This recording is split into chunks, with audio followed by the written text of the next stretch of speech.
নমস্কার। আপনারা দেখছেন চ্যানেল এবিসি। আমি বিজয়। আর প্রত্যেক দিনকার মতো আপনাদের সামনে উপস্থিত হয়ে গেছি। আজকে আলোচনা করব আপনাদের সঙ্গে কুম্ভ রাশির প্রেম জীবন সম্পর্কে এবং বৈবাহিক জীবন কিরকম হয়ে থাকে সেই সম্পর্কে। দেখুন, কুম্ভ হচ্ছে রাশিচক্রের একাদশতম রাশি। আপনারা জানেন এই কুম্ভ রাশি হলো একটি বায়ুতত্ত্বের রাশি এবং একই সাথে এই রাশিটি কিন্তু স্থির প্রকৃতির রাশি। তাই কুম্ভ রাশিকে স্থির বায়ু রাশিও কিন্তু বলা হয়ে থাকে। দেখুন, কুম্ভ হচ্ছে শনি দ্বারা প্রভাবিত রাশি।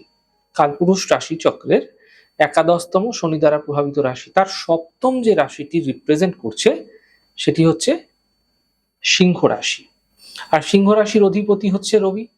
তার মানে প্রথমেই একটা বিষয় মাথায় রাখতে হবে যে কুম্ভ তার দাম্পত্যের ক্ষেত্রে ভীষণ লয়াল হবে। কারণ সপ্তমের অধিপতি রবি দ্বারা নিয়ন্ত্রিত হওয়ায় তার মধ্যে যেরকম বিশ্বাসযোগ্যতা লক্ষ্য করা যাবে, একই সাথে এদের মধ্যে কিন্তু স্থিরতাও থাকতে দেখা যাবে।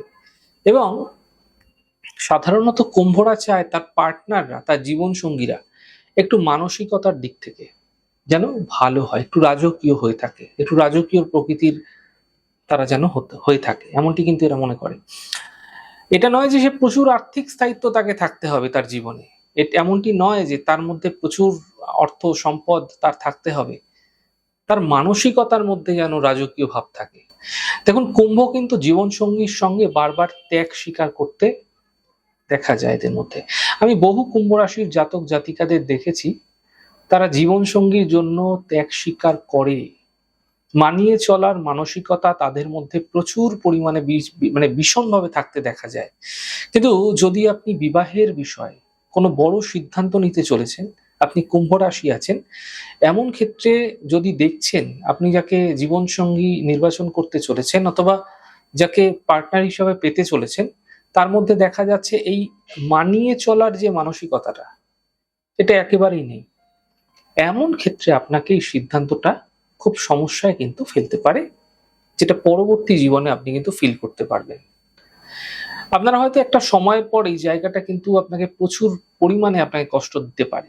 তাই প্রথমেই এই বিষয়টাকে উপলব্ধি করে নিতে হবে আপনাকে, যে আপনার পার্টনার যে হবে, আপনার জীবন সঙ্গী যে হবে, তিনি আপনার জন্য নিশ্চন্দেহে নিশ্চিন্তে স্যাক্রিফাইস করতে পারবে তো। দেখুন, কুম্ভ কিন্তু মানিয়ে নেয়। কুম্ভের মধ্যে না মানিয়ে চলার প্রচুর প্রচেষ্টা দেখা যায়। কুম্ভের মধ্যে প্রচুর পরিমাণে মানিয়ে নেওয়ার মানসিকতা আমরা দেখি এবং কুম্ভ চায় যে তার পার্টনার যেন মানিয়ে চলতে পারে। তবে অনেক ক্ষেত্রে আমরা দেখেছি সেটা হয় না সাধারণত। কুম্ভের ক্ষেত্রে কুম্ভের জীবনসঙ্গী তাকে মানিয়ে নিতে পারে না অনেক ক্ষেত্রে। কিছু, কিছু ক্ষেত্রে তাদের আদেশ দেওয়ার একটা মানসিকতা তৈরি হয়ে যায়। যেটা কুম্ভ কিন্তু একদম মেনে নিতে পারে না। একদম এগুলো কিন্তু ভালোবাসে না। তাই কুম্ভের পার্টনারকে আমি বারবার বলেও থাকি যে কুম্ভকে আপনি খুব সুন্দরভাবে বুঝিয়ে একটা কাজ করতে বলবেন। যা বলবেন সেটা কিন্তু আপনাকে করে দেবে। কিন্তু অতিরিক্ত দমনের যদি চেষ্টা আপনি করতে চাইছেন, সে কিন্তু হারিয়ে যাবে। দেখুন, বিবাহের পর অনেক ক্ষেত্রে যদিও কুম্ভ রাশির ভাগ্য কিন্তু বৃদ্ধি হয়ে থাকে, এমনটি দেখা যায় সাধারণত। যারা ব্যবসায়ী আছেন অথবা যারা স্বাধীন পেশায় আছেন, তাদের বিবাহের পর উন্নতি কিন্তু লক্ষ্য করা যায়। এটা নয় যে আপনার পার্টনারের ভাগ্যে আপনার ভাগ্য উন্নত হয়, এমনটি নয়। তবে এটা ঠিক যে কুম্ভ রাশির ক্ষেত্রে অনেক সময় সন্তান লাভে কিন্তু বিলম্ব ঘটে। বেশিরভাগ ক্ষেত্রে দেখা যায় এটি, যেটি তার মন মানসিকতাকে কিন্তু একটা ক্ষতবিক্ষত করে দেয়। আপনার উচিত আপনার জীবনসঙ্গী যিনি হবেন তিনি যেন ধর্মের প্রতি একটু সহানুভূতিশীল থাকে এবং এটি আপনার জীবনের ক্ষেত্রে অন্যতম সুখের হাতিয়ারও হতে পারে। যদি আপনার জীবনসঙ্গী ধর্মপরায়ণ না হয়, তবে বিবাহিত জীবনকে এগিয়ে নিয়ে চলার ক্ষেত্রে কুম্ভের পক্ষে অনেকটা কিন্তু চাপের হতে পারে। তবে কুম্ভের ক্ষেত্রে আমি বারবার বলি, আপনি যখন জীবনসঙ্গী নির্বাচন করছেন, তখন কুম্ভ একটু শিক্ষার সঙ্গে সংযোগ আছে এরকম জীবনসঙ্গী নির্বাচন করে থাকে সাধারণত। তবে শুধুমাত্রই গ্র্যাজুয়েশন করছি, মাস্টার করেছি, পোস্ট ডক্টরেট করেছি, ফেলোশিপ করেছি, ঠিক এরকম ধরনের ব্যাপারটি নয়। আপনাকে খেয়াল রাখতে হবে যে আপনার জীবনসঙ্গী হবে তিনি যেন মানুষত্বের শিক্ষায় সর্বোত্তম বা তার মধ্যে মানবিক জায়গাটা যেন অনেক বেশি থাকে। এটা কিন্তু খেয়াল করবেন। এটা কিন্তু অত্যন্ত ইম্পর্টেন্ট, অত্যন্ত গুরুত্বপূর্ণ একটা বিষয় কুম্ভ রাশির জন্য। তবে কুম্ভ অনেক ক্ষেত্রে আধিপত্য বা তার প্রভাব খাটাতে চায়। এরকম ধরনের মানসিকতাও কিন্তু তার মধ্যে প্রচুর পরিমাণে আমরা লক্ষ্য করতে পারি কিছু, কিছু ক্ষেত্রে। তবে প্রেম বিবাহ কুম্ভের ক্ষেত্রে কিন্তু শুভ হয়ে থাকে। ভীষণ শুভ হয় তুলনামূলকভাবে। কুম্ভ রাশির জাতক জাতিকারা যদি প্রেমজ বিবাহ করে, একটা প্রকৃত শিক্ষায় শিক্ষিত মানুষকে নিয়ে যদি আগামীতে এগোতে চায়, এক্ষেত্রে কিন্তু ভালো হবে। নিশ্চিতভাবেই প্রেম বিবাহ কুম্ভের জন্য ভালো হয়ে থাকে তুলনামূলক অ্যারেঞ্জ ম্যারেজের থেকে।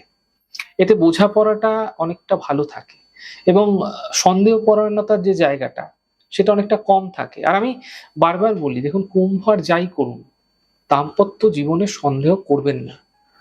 বিশেষ করে আপনার পার্টনারের প্রতি যদি কোনো সন্দেহ চলে আসছে, সংশয় চলে আসছে, সেগুলোকে একটু সাইডে রাখুন। দেখুন আপনার সন্দেহ আপনার জীবনকে অনেক বেশি খারাপ করতে পারে। সন্দেহ থেকে আপনাকে দূরে থাকতে হবে। নচেৎ সমস্যা আসতে পারে, এটা বুঝুন। কিন্তু কুম্ভ যদি সন্দেহপরায়ণ হন, তার বৈবাহিক জীবনকে কেন্দ্র করে তার যদি সন্দেহপরায়ণতা থাকে, এই সন্দেহপরায়ণতাকে কেন্দ্র করে প্রচুর সমস্যার জীবনচক্রে কিন্তু স্বাভাবিকভাবে চলে আসে।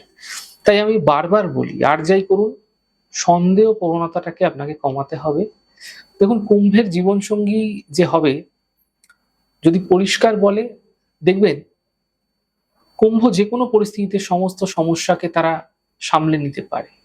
কিন্তু আপনার জীবনসঙ্গী অর্থাৎ কুম্ভের জীবনসঙ্গী যিনি আছেন, তিনি যদি চুপচাপ থাকেন, হয়তো কোনো সমস্যা হচ্ছে, হতেই পারে। সে আপনার কাছে বিষয়টা গোপন করে যাচ্ছে। আপনাকে সে জানাচ্ছে না। কিন্তু অন্য জায়গায় সে বারবার ধরে বলছে। আপনাকে বলছে না। এটা কিন্তু খুব কষ্টের, জানেন তো?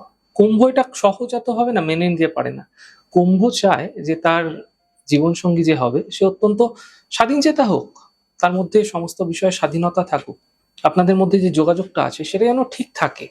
নিজেদের মধ্যে বোঝাপড়াটা যেন ঠিক থাকে। এবং সে চায় যতটা বন্ধুর মতো তার সঙ্গে জীবনসঙ্গীর সঙ্গে দাম্পত্য জীবনটাকে অতিবাহিত করা যায়।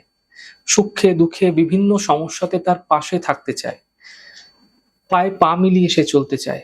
কুম্ভ নিজে খুব সহায়ক এবং সেও চায় তার জীবনসঙ্গী যেন সহায়ক হয়। এটা তো স্বাভাবিক যে আপনি সহায়ক হলে আপনি চাইবেন আপনার জীবনসঙ্গী সহায়ক। দেখুন আমি আপনাদের সঙ্গে আজকে কুম্ভ রাশির জাতক জাতিকাদের প্রেম বিবাহিত জীবন সম্পর্কে আলোচনা করার চেষ্টা করেছি। আমাদের এই ছোট, ছোট এপিসোডগুলো আপনাদের কিরকম লাগছে অবশ্যই লিখে জানাবেন। যদি ভালো লেগে থাকে সেক্ষেত্রে লাইক করতে, কমেন্ট করতে, সাবস্ক্রাইব এবং শেয়ার করতে বন্ধুদের সঙ্গে ভুলবেন না। অনেক ভালো থাকুন, সুন্দর থাকুন, সুস্থ থাকুন। আগামী পর্বে দেখা হবে। নমস্কার।